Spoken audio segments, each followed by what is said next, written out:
Mr. Ambassador. Microphone.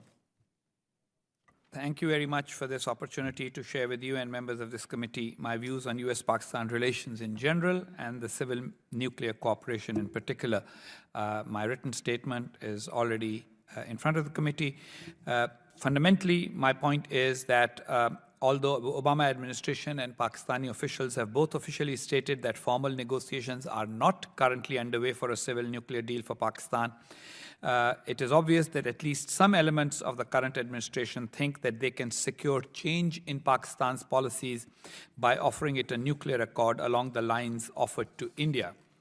It is argued that in return for Pakistan agreeing to restrict its nuclear program to weapons and delivery systems that are appropriate to its actual defense needs against India's nuclear threat, quote, the United States might support an eventual waiver for Pakistan by the 48-nation nuclear suppliers group.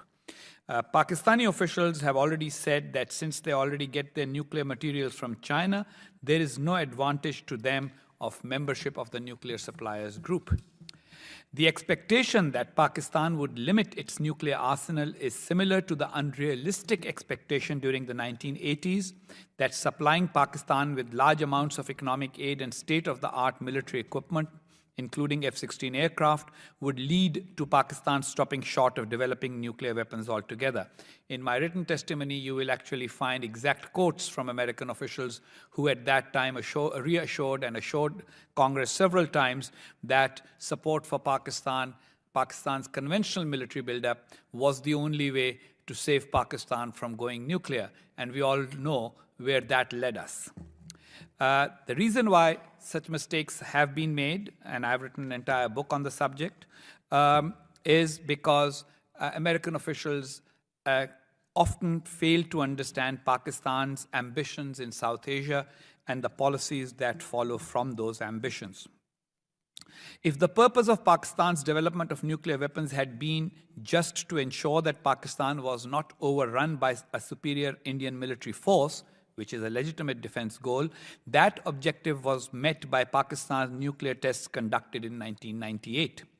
Pakistan has refused to abjure first use of nuclear weapons in a conflict, a position similar to that of North Korea, which also claims that it fears being overrun by a superior conventional force.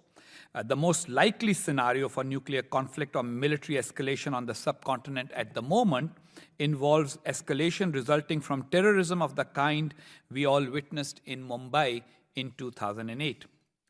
Notwithstanding attempts in the United States to sell the prospect of a deal as a restraint on Pakistan's nuclear capabilities, Pakistan's leaders see parity with India as the only reason they should seek a civil nuclear deal with the United States.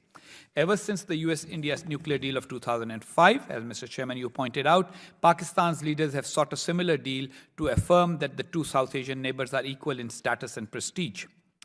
American readiness to look the other way at Pakistan's conduct, such as support for jihadi terrorists, including the Afghan Taliban and the discovery of Osama bin Laden in a Pakistani garrison town, as well as US willingness to offer aid to Pakistan even without fulfillment of conditionality mandated by Congress on the basis of Secretary of State's waivers, has often ended up as an enabler of Pakistan's dysfunction.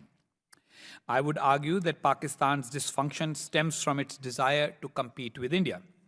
Instead of discussing civil nuclear deals and selling more military equipment to Pakistan, US officials should convince Pakistan that its ambitions of rivaling India are akin to Belgium trying to rival France or Germany. India's population is 6 times as large as Pakistan's, while India's economy is 10 times bigger and growing. India's $2 trillion economy has managed consistent growth, whereas Pakistan's $245 billion economy has grown sporadically and is undermined by jihadist terrorism and domestic political chaos. Pakistan also continues to depend on Islamist ideology through its school curricula, propaganda, and Islamic legislation to maintain internal nationalist cohesion, which inevitably encourages extremism and religious intolerance. It must be understood that, like all nations, Pakistan has a right to defend itself, and nobody denies it that right. Pakistan's concern about resolution of the dispute over Jammu and Kashmir also deserves attention, albeit by peaceful means. But Pakistan's security needs should be judiciously examined. Unlike other countries, Pakistan did not raise an army to match the threats it faces. Pakistan inherited 33% of British India's army, raised for the Second World War at independence in 1947, and has sought to identify threats that match the size of that army. Pakistan is the 6th largest nation in the world by population, but only 26th by size of GDP on purchasing power parity basis, and 42nd in nominal GDP. It has the world's 6th largest nuclear arsenal and 8th largest army, but performs poorly in most non-military indices. Pakistan's literacy rate stands at 52%, and the country has one of the highest percentage of out-of-school children in the world.